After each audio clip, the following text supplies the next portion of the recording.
예레미야서 30장에서부터 35장까지는 예레미야서 전체의 핵심 장이라고 제가 여러 차례 말씀을 드렸습니다.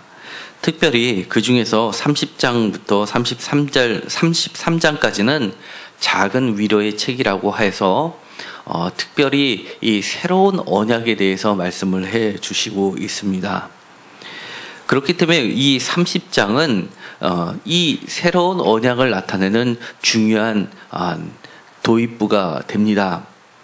이 30장부터 35장까지도 공식적인 어투로 많이 시작을 합니다. 여호와께서 말씀하시니라 라고 하는 이 문장이 나올 때마다 사실은 새로운 단락이 시작되는 것으로 보아서 이 30장부터 35장까지는 여러 가지의 말씀이 여러 번에 걸쳐서 말씀을 하셨는데 나중에 그것을 한 곳에 모았음을 보게 됩니다. 제가 주보에 간략하게 그 구조에 대해서 실어 넣은 것이 있습니다. 특별히 30장부터 33장까지의 이 구조를 보면 그 가운데 우리가 이미 설교를 해서 아나덧의 밭을 사라라는 상징적 행위를 가운데 두고 앞뒤로 이 새 언약에 대해서 이야기를 하고 있습니다. 그래서 이 아나덧의 밭을 사는 이 상징적인 행동은 하나님의 말씀이 우리 삶 가운데 어떻게 구체적으로 실현되는지를 보여주는 겁니다. 이 행동이 있기 전에 그 행동을 유발시키는 기초석이 되는 것이 바로 오늘에 있는 30장에 있는 말씀이 되는 겁니다.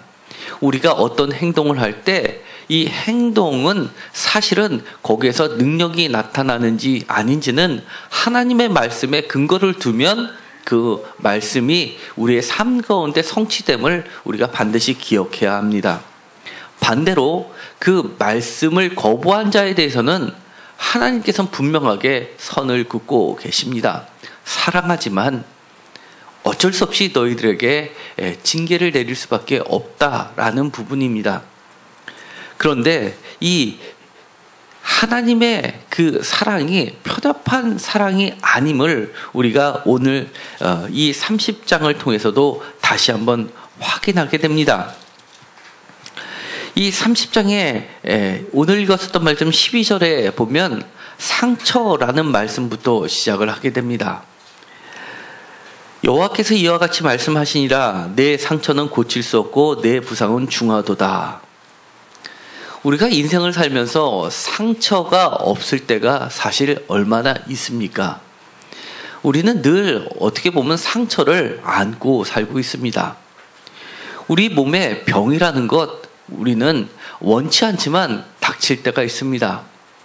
그런데 이 병, 질병, 상처라는 부분을 그저 내가 참아야지라고 건너갈 문제는 반드시 아니라고 이야기를 하는 겁니다. 상처가 나고 병이 걸리고 그리고 부상이 나면 이것에 대해서 우리는 생각을 해야 합니다. 제가 새인교회를 시작할 때 개척하기 전에 이 새인교회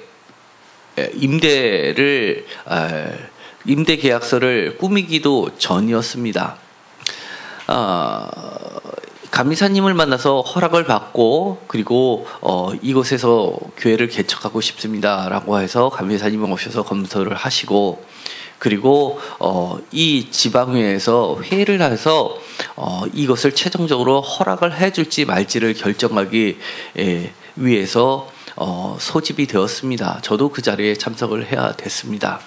그런데 공교롭게도 이 최종 결정이 나기 전에 사무고가 병원에서 진료를 받았는데 검진을 받았는데 암으로 의심이 되었습니다.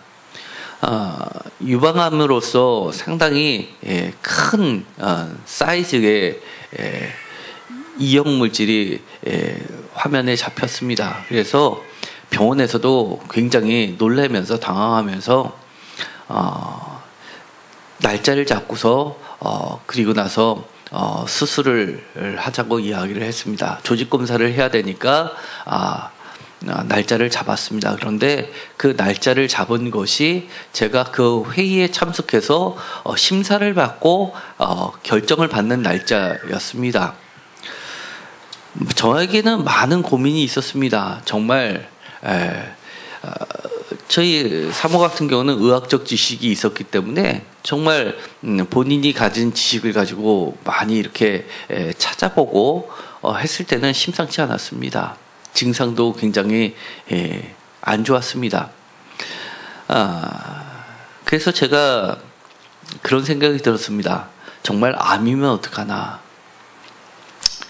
암이면 그리고 부위도 굉장히 안 좋은 임파선하고 아주 밀접했기 때문에 이거는 만약에 암이라고 결정되면 암 1기, 2기 정도 수준이 아니라는 것이 의학적으로는 추정이 되었습니다. 그래서 담당 의사 선생님도 왜 이렇게 늦게 왔느냐라고 하면서 따질 정도였습니다. 그래서 기도를 하면서 그동안 제가 갖고 있었던 신앙은 사실은 질병이 걸려도 하나님께서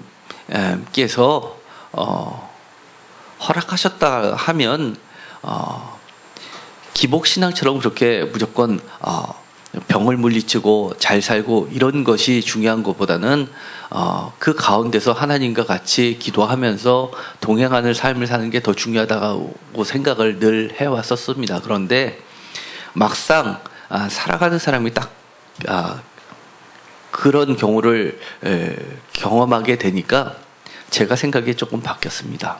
하나님, 정말 심각한 암이면 서울에서 개척을 하는 게 아니라 정말 공기 좋은 데로 가든가 아니면 개척하는 걸 뒤로 미루고 어떻게든 제가 다시 일을 시작하든가 그리고 돌보는 일 쪽으로 가야 되지 않겠냐라고 그렇게 기도를 했습니다. 그러면서도 어쨌든 간에 잘하던 사업도 접고서 신학교를 가고 오랫동안 준비를 했는데 그리고 이 교회를 개척할 이 장소를 결정할 때도 꿈으로 보여주셔서 사실은 여기를 결정을 했었던 겁니다. 그래서 하나님께서 분명히 지금까지 오는데 인도하심이 있었으니까 어떻게든 이것이 뜻이라고 믿고 있었는데 마지막 결정하는 순간에 이런 일이 당하면 이것을 모두 다 접어야 됩니까? 라고 기도를 했습니다. 그리고 나서 부인은 잠을 잤는데 제가 한밤중에 기도를 했습니다. 하나님, 지금까지 너무 제 부인이 하나님을 위해서 성실하게 정말 예쁜 마음으로 늘 섬겨왔는데 너무 불쌍했습니다. 그래서 좀 이제는 고생하지 않고 좀 편안한 즐거운 생활을 할 수 있게끔 시간을 조금 더 주십시오. 그리고 정 안 되겠으면 저의 생명하고도 그러면 바꿔주십시오. 그러고 나서 잠이 들었습니다. 기도하다 잠이 들었습니다. 그런데 꿈에 그런 모습이 나왔습니다.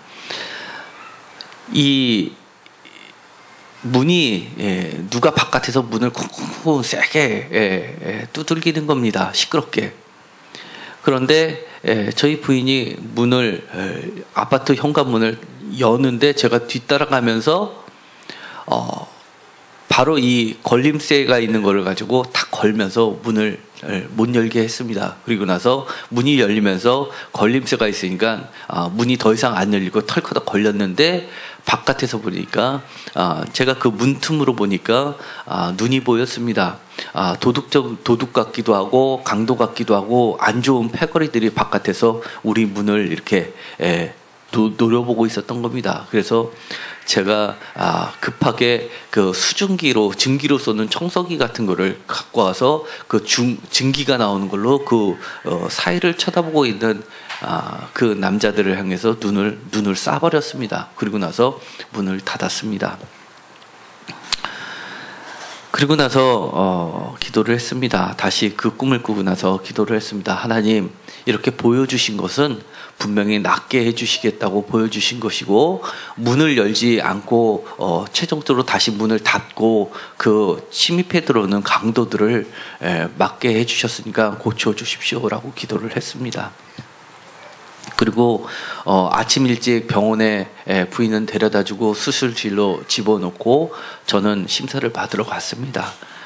그리고 나서 조직 검사를 했고, 그다음에 저는 심사가 통과됐고 일주일 후에 검진 결과를 받으러 갔습니다.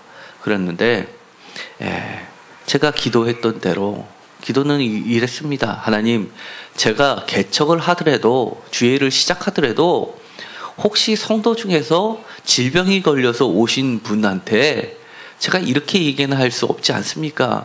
병이 와도 하나님과 같이 기도하면서 신앙생활을 하십시오. 병을 주신 것도 병이 와서 반드시 고쳐줘야지만 하나님이 계신 것이고, 병을 고쳐주지 않으면 하나님이 없는 것이다라는 이런 기복적인 신앙에서 있는 것은 옳지 않습니다라고 성도에게 말을 한다면 그 성도가 과연 누구와 이 교회에 오겠습니까? 라고 기도를 하면서 하나님, 무조건 생명을 해하게 하는 질병에서 건져주십시오 라고 기도를 했었는데, 일주일에 검진 결과를 보러 갔더니만 그 의사가 환한 얼굴로 하면서 조직 검사를 했고 다시 한번 사진을 찍어 봤는데도 불구하고 언제 그랬다는 듯이 그게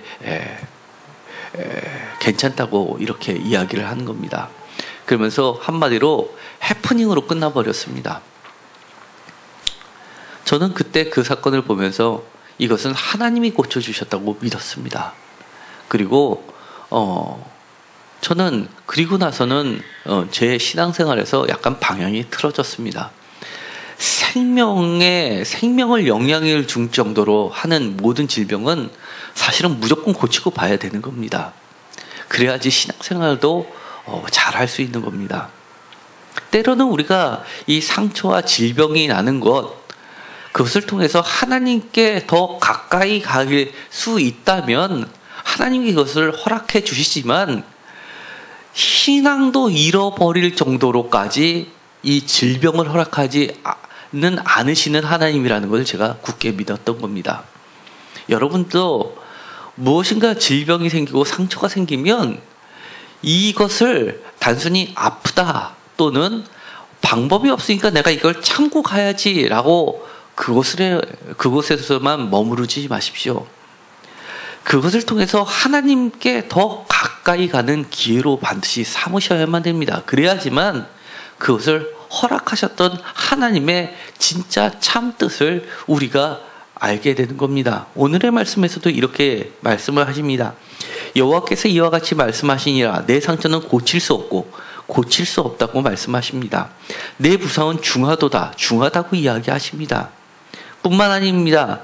내 송사를 처리할 재판관도 없고 내 상처에는 약도 없고 처방도 없다라고 이야기를 합니다. 약도 없고 처방도 없다라고 이야기합니다. 그런데도 불구하고 이렇게 이야기하십니다. 14절에 너를 사랑하던 자가 다 너를 잊고 찾지 아니하니 이는 내 악행이 많고 내 죄가 많기 때문에 나는 내 원수가 당할 고난을 네가 받게 하여 잔인한 징계를 내렸더라. 원래는 원수가 당했어야 되는데 그것을 너에게 하나님께서 방향을 틀어서 허락을 하셨다는 겁니다. 왜냐하면 악행과 죄 때문에 고난을 허락하셨고 징계, 그것도 잔인한 징계를 허락하셨다는 겁니다. 그런데 그 이유가 단 하나입니다. 18절에 보면 이렇게 이야기합니다. 사랑을 베풀 것이다 라고 이야기합니다. 그 뒤에 번성하게 할 것이며 존귀하게 할 것이다 라고까지 이야기를 합니다. 이 모든 것의 배경에는 하나님의 사랑이 깔려 있다는 겁니다. 그러면서 17절에 이야기합니다. 내가 너의 상처로부터 새살이 돋아나게 하며 너를 고쳐주리라 라고 이야기합니다. 이 예레미야서에 보면 이처럼 상처에 관련된 이야기를 많이 하십니다. 제가 주부에다 실어놨습니다. 예를 들어서 예레미야서 6장 14절에 비슷한 말씀이 나옵니다. 그들이 내 백성의 상처를 가볍게 여기면서 말하기를 평강하다 평강하다 하나 평강이 없도다. 우리는 상처를 가볍게 여기는 경향들이 있습니다. 그리고 괜찮아 위로의 말을 해주는데 그것이 다가 아니라고 합니다. 예레미야서 8장 11절에도 반복이 됩니다. 예레미야서 10장 19절에도 이런 말을 하십니다. 슬프다 내 상처여 내가 중상을 당하였도다. 상처를 당하고 중상을 당해서 슬프다라고 이야기를 하는데 이렇게 이야기한다는 겁니다. 그러나 내가 말하노라 이는 참으로 고난이라 내가 참아야 하리로다. 대단합니다. 우리가 참아야 된다고 버티고 있다는 겁니다. 그러나 하나님은 이것을 이렇게 이야기합니다. 예레미야서 14장 17절에 이는 처녀딸 내 백성이 큰 파멸 중한 상처로 말미암아 망함이라. 참아서 될 일이 아니라고 합니다. 망하게 될 것인데도 불구하고 세상적 기준에 의해서 약도 없다고 하는데 처방도 없다고 하는데 참아야지 무슨 방법이 있냐. 하나님은 능력이 있으신 분입니다. 참아야 되리라 라고 하는데 끝이라고 그것을 허락하시지 않았다는 겁니다. 이렇게 이야기를 하십니다. 너가 내게로 돌아오면 내가 너의 상처로부터 17절 말씀 새 살이 돋아나게 하여 너를 고쳐주리라. 하나님은 고쳐주시려고 하는데 왜 다시금 돌아오지 않느냐, 나를 찾지 않느냐라고 이야기하시는 겁니다. 답답하다라고 이야기하는 겁니다. 우리가 돌아가야 합니다. 때로는 우리가 병에 걸릴 때 사람들이 생각하는 것이 있습니다. 현대 못 고칠 병이 어디 있느냐? 돈이 없어서 못 고치는 거지 돈만 있으면 왜 못 고치냐라고 하는 사람들도 있습니다. 천만의 말씀입니다. 우리가 세상에 살다 보면 정말 돈이 있어도 시간이 있어도 못 고치는 병들이 숱하게 많습니다. 남들은 정말 가볍게 지나가는 병인데도 몇 년에 걸쳐서 그리고 수술을 받았음에도 불구하고 재수술을 해야 되는데 의사 선생님은 지금은 재수술도 못하니 더 기다리라라고 하는 병들도 있습니다. 남들은 불과 금방 3주면 치료해야 될 것을 그래도 멀쩡하게 지나가는 사람들도 몇 년이 지나도 못 고치는 병이 있습니다. 그때는 우리가 하나님께 돌아가야 됩니다. 작은 병도 물론 하나님께 돌아가야 되고 중한 병도 하나님께 돌아가야 되지만 중한 병임에도 불구하고 하나님께 돌아가지 않는다면 우리는 반드시 이 말씀을 기억해야 됩니다. 내가 새 살에 돋아나게 하며 너를 고쳐주리라. 이 말씀을 보면서 이렇게 생각하는 사람이 있습니다. 이거는 지금으로부터 1600년 전의 이야기니까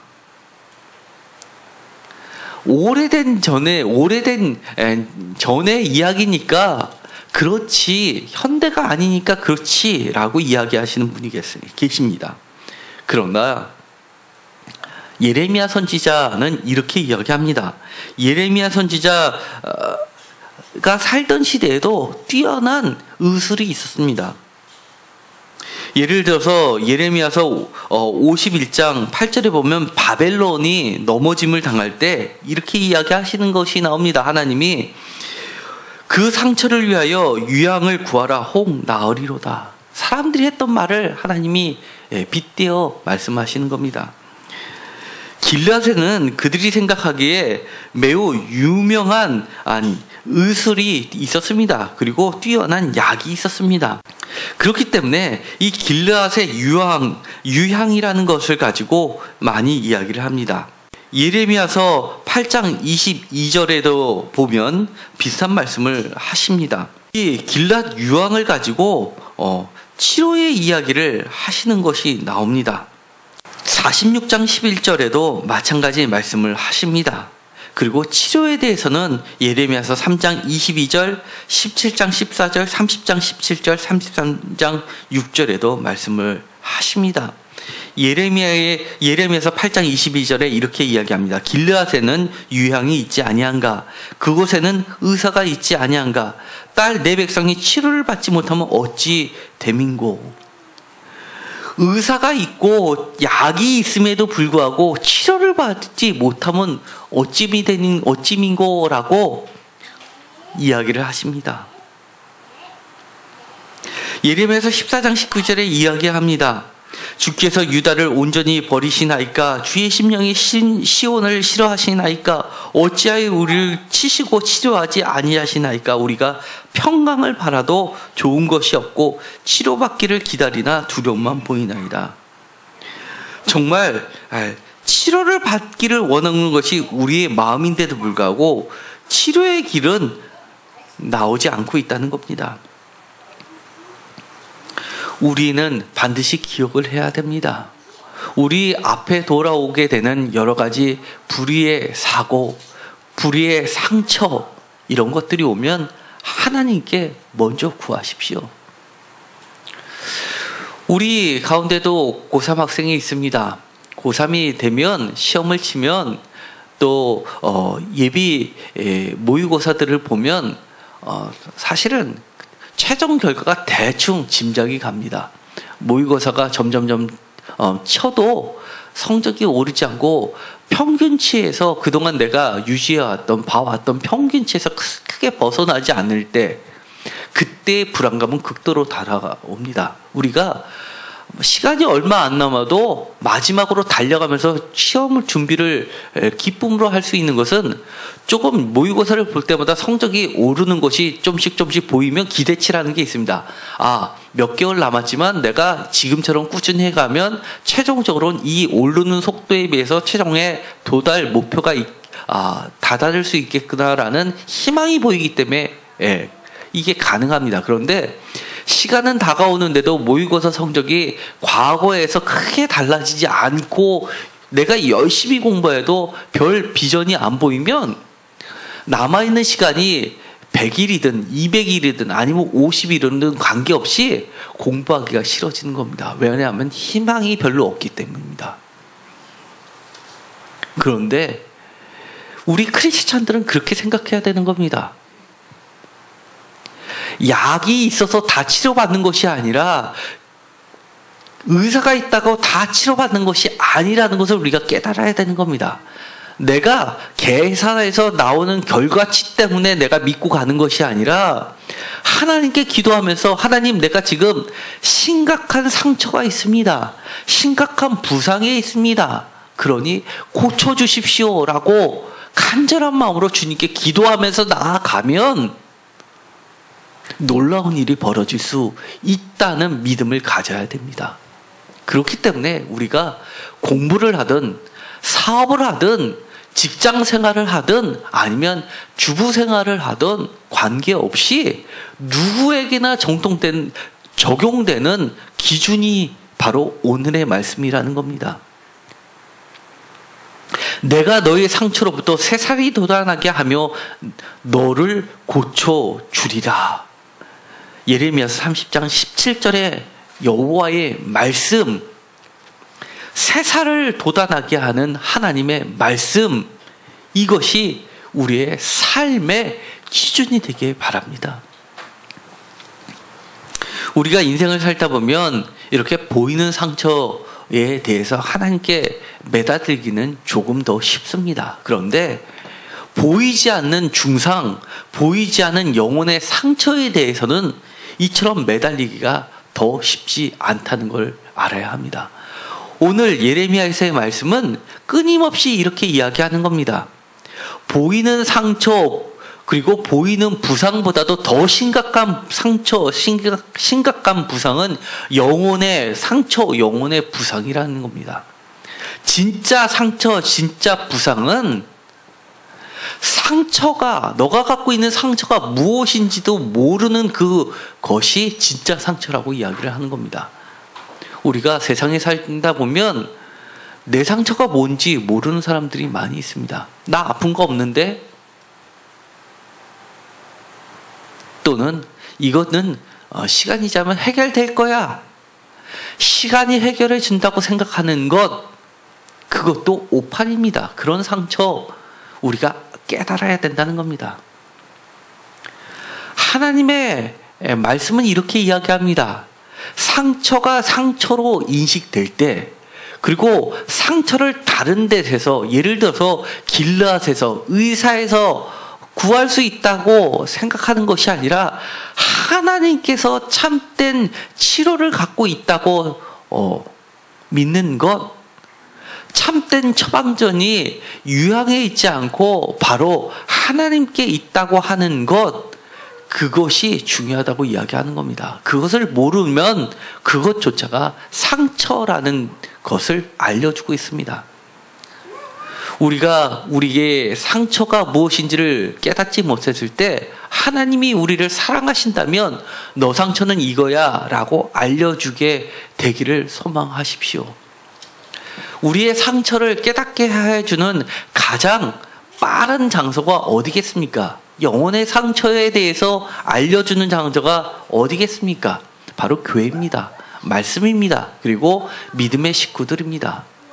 이런 믿음의 동역자를 통해서 드러나는 상처에 대해서 저 사람이 나를 공격했어 라고 하는 것이 아니라, 그래 이참에 우리 고쳐자, 하나님께서 고쳐주신다는 사인으로 보고 감사함으로 다가가는 저와 여러분들이 모두 되었으면 좋겠습니다. 그러면 정말 고쳐주십니다.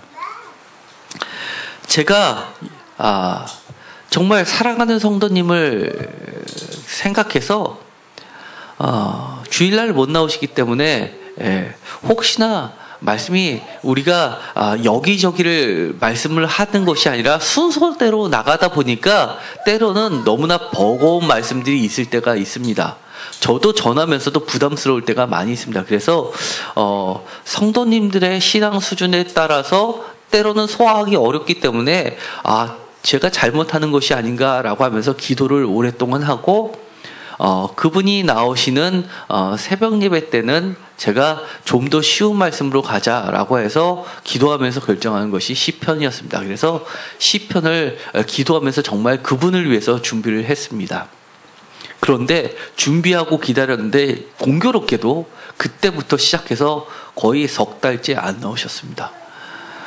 제가 그 말씀은 기도를 하면서 그분에게 주고 싶어서 제 마음이 아니라 하나님이 주시는 말씀이라고 생각했기 때문에 그것을 다른 데 쓰지 않고 석 달 동안 기다렸습니다. 그러다가 지난주에도 못 나오셔서 이것은 하나님이 그분에게 해주시고싶었던 말씀인데도 안 나오시면 방법이 없지라고 하면서 수요일날 꾸준히 나오시는 분이 계셔서 제가 그러면 수요일날로 돌려서 지난주에 말씀을 드렸습니다. 동영상을 올렸습니다. 하나님께서 그분에게 주시고저가 약속을 하시면서 주시는 그 말씀을 준비했음에도 불구하고, 그 말씀이 누구에게나 주는 말씀은 아닌데도 불구하고 놓치는 경우들이 있습니다. 우리가 주일날 예배로 와서 드리는 말씀, 나뿐만 아니라 참석한 사람이 많은데 그게 꼭 나한테 오는 말씀이냐라고 의심되는 경우들이 있습니다. 그러나 그렇지 않습니다. 많은 말씀을 해도 각각 자기에게 다가오는 말씀은 다 틀립니다. 그렇기 때문에 사실은 기도하면서 준비한 하나님의 말씀은 여러 사람이 들어도 각각 하나님이 주시는 말씀입니다. 그것을 오늘의 말씀에서는 언약이라고 이야기를 하는 겁니다. 오늘 말씀 예레미야서 30장 뒷부분에 가면 고쳐주시겠다라고 하면서 단순한 희망으로 끝내는 것이 아니라 22절에 계약식을 체결하십니다. 너희는 내 백성이 되겠고 나는 너희들의 하나님이 되리라. 이것은 새로운 계약식을 차리면서 맺으면서 맺는 공식적인 어투입니다.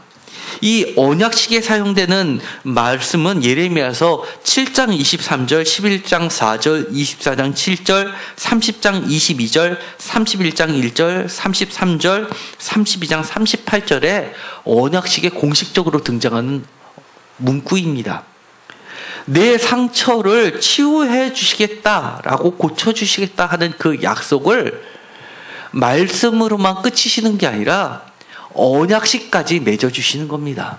그러면서 다시 한번 당부하십니다. 24절에 여호와의 진노는 그의 마음에 뜻한 바를 행하여 이루기까지는 돌이키지 아니하나니 너희가 끝날에 그것을 깨달으리라. 여호와의 뜻하신 바는, 마음의 뜻하신 바는 중간에 접히지 않습니다. 이루기까지 하나님의 열심히 그것을 만들어내고 계십니다. 그럼에도 불구하고 끝날에 돼서야 그것을 깨닫는 사람이 있습니다. 아니, 끝날이 돼도 깨닫지 못하는 불행한 사람이 됩니다. 있습니다. 그러나 우리는 그 끝까지 가기 전에 일찌감치 깨닫고 하나님께로 돌아오고 새살이 돋고 새로운 언약식을 맺는 주인공이 되었으면 좋겠습니다. 제가 지난주 수요일날 드렸던 그 말씀을 동영상으로 올려놨으니까 다시 한번 여러분들도 들어보시기 바랍니다. 정말 하나님이 여러분들에게 주시고자 했던 그 말씀을 마음에 깊이 새기면 우리가 예배가 달라질 수 있습니다. 예배를 임하는 자세, 우리들의 약속이 있습니다. 이 약속을 다른 사람들한테 빼앗기지 마십시오. 하나님의 그 귀한 말씀을 내 거라고 이야기하십시오. 그리고 나서 하나님께 우겨도 좋습니다. 어려운 일 당할 때마다 기도하십시오. 하나님, 분명히 그때 예배 시간에 주님의 종을 통해서 하셨던 말씀 저한테 주시지 않았습니까? 그러니까 저를 고쳐주신다고 약속하셨고 뿐만 아니라 언약식까지, 계약식까지 맺어주셨고 저는 그 계약서를 제 마음속에 갖고 있으니 하나님 반드시 지키십시오 라고 여러분들 기도 속에 담아내십시오. 하나님이 그것을 결코 저버리지 않습니다. 24절, 여호와의 진노는 그의 마음에 뜻한 바를 행하여 이루기까지는 돌이키지 아니하나니 너희가 끝날에 그것을 깨달으리라. 이 말을 바꾸면 하나님께서 18절에 이야기하신 것처럼 여호와께서 말씀하시니라. 보라, 내가 야곱 장막의 포로들을 돌아오게 할 것이요 그 거처들에게 사랑을 베풀 것이라. 하나님의 진노는 하나님의 사랑에서 출발했습니다. 이 말은 24절의 말씀은 이것으로 바꿔 읽을 수가 있습니다. 여호와의 사랑은 그의 마음에 뜻한 바를 행하여 이루기까지는 결코 돌이키지 아니하리니 너희가 끝날에 그것을 확인하리라. 오늘 여러분에게 주셨던 하나님의 말씀을 그저 남의 말로 듣지 말고 하나님이 내게 해주셨던 약속이라고 믿고 그 말씀을 붙잡으십시오. 그리고 나서 하나님, 내 상처는 이겁니다. 내 상처를 주님께 맡깁니다. 고쳐주십시오.